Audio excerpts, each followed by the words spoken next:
Spelling की दुनिया में आपने ये नोटिस किया होगा कि कुछ ऐसी स्पेलिंग है जो आपको हर जगह अलग अलग देखने को मिलती है। जैसे अगर हम एक नॉर्मल सा वर्ड लें जैसे कलर, तो हमें ये दो अलग अलग स्पेलिंग में देखने को मिलता है।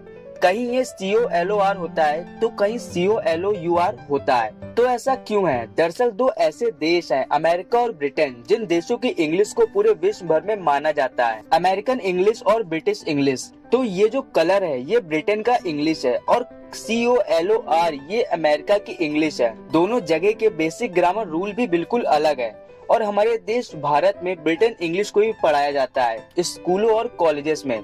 आप इस लिस्ट में देख सकते हो कि किस देश में किस इंग्लिश वर्ड को यूज किया जाता है।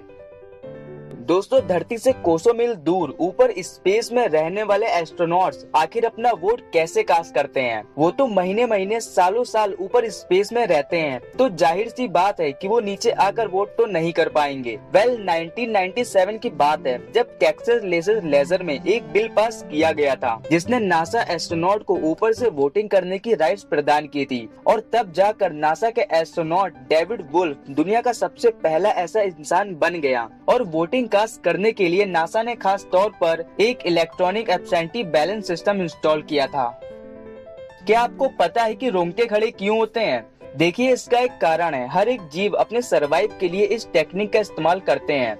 जैसे मान लीजिए किसी बिल्ली के सामने कोई भेड़िया आ जाए तो उसके डर की वजह से वो गूज़बम्प के जरिए एक दानव की तरह दिखने लगती है, और नेचर ने ऐसा सिस्टम बनाया है कि वो कैट और डरावनी लग सके और सरवाइव कर सके। और इंसान में भी यही है। पहले के समय में इंसान बंदर हुआ करता था जिससे उसके शरीर में बहुत सारे बाल हुआ करते थे, लेकिन हजारों सालों के एवोल्यूशन के बाद भी गूज़बम्प का सिस्टम आज भी रह गया। इसलिए जब हम हॉरर फिल्म देखते हैं तो हमारा दिमाग ये फील करता है कि हम किसी खतरे में हैं, और फिर हमारी किडनी के ऊपर मौजूद एड्रेनल ग्लैंड से एड्रेनलिन नाम का हार्मोन निकलता है और वो केमिकल हमारी बॉडी में फैल जाता है और बाल खड़े हो जाते हैं। और म्यूजिक सुनते समय गूज़बम्प इसलिए आते हैं क्योंकि म्यूजिक हमें बहुत इंटेंस फील कराता है। तब दिमाग को ऐसा लगता है कि ये अनयूजफुल इमोशन क्यों फील हो रहे हैं, जिससे हमारे गूज़बम्प खड़े हो जाते हैं। और ठंडी में गूज़बम्प इसलिए आता है क्योंकि पहले के टाइम में जब हम बंदर हुआ करते थे तब हमारे शरीर में बहुत बाल थे और ये बाल खड़े होकर हमें ठंडी से बचाते थे।